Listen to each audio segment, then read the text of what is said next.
நாட்டுச்சாளன் செய்திகள் வாசிப்பது வாசுகி தாமோதரன். தற்போது கோழி முட்டை விலை கடைகளில் 7 ரூபாய்க்கு விற்கப்படுகிறது.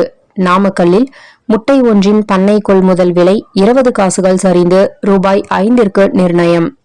நாளை காலை முதல் இந்த விலை அமலுக்கு வருகிறது. இந்துக்களை உங்கள் கண்களை திறந்து வைத்திருங்கள். போரிவில்லியில் ஒரு முஸ்லிம் முல்லா என்பவர் மேம்பாலத்திலிருந்து பாட்டில்களில் சிறுநீரை நிரப்பி மக்கள் மீது வீசிக்கொண்டிருந்தார். அதை பார்த்த ஒரு பெண் அவரை பிடித்து கேட்டபோது அது தண்ணீர் என்று கூறினார். அந்த பெண் அவரை குடிக்க சொன்னார். முடியாது என்று மறுத்த முல்லா கைது செய்யப்பட்டார்.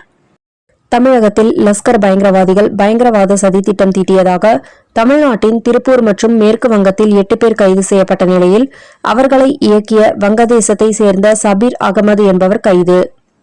மும்பை பயங்கரவாத தாக்குதல் தொடர்புடைய லஷ்கர் இ தொய்பா பயங்கரவாத அமைப்பை சேர்ந்த ஹபீஸ் சையதுடன் 2007ஆம் ஆண்டு முதல் சமீர் அகமது தொடர்பில் இருந்தது அம்பலம்.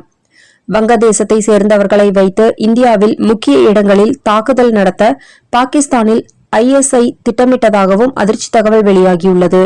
தான் வரைந்த பெரியாரின் ஓவியத்தை குறிப்பிட்டு பள்ளி மாணவர்களிடையே ஒடுக்கப்பட்ட மக்கள் பட்டியல் என மக்கள் கீழ்ஜாதி மக்கள் என சொல்லும் அத்தனை சாதியினரும் IAS IPS ஆவதற்கு காரணம் ஒரே போராளி தந்தை பெரியார்தான் என நடிகர் சிவகுமார் பேச்சு.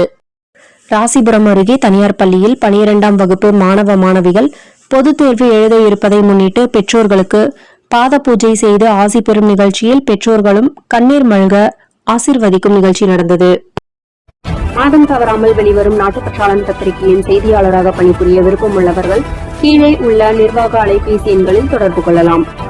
7947878915 மற்றொரு எண் 9944341033. நாட்டுப்பற்றாளன் யூடியூப் சேனலில் விளம்பரம் செய்து பயன்பெறுங்கள். நமது நாட்டுப்பற்றாளன் செய்திகளை அறிந்து கொள்ள யூடியூப் சேனலை சப்ஸ்கிரைப் செய்யுங்கள்.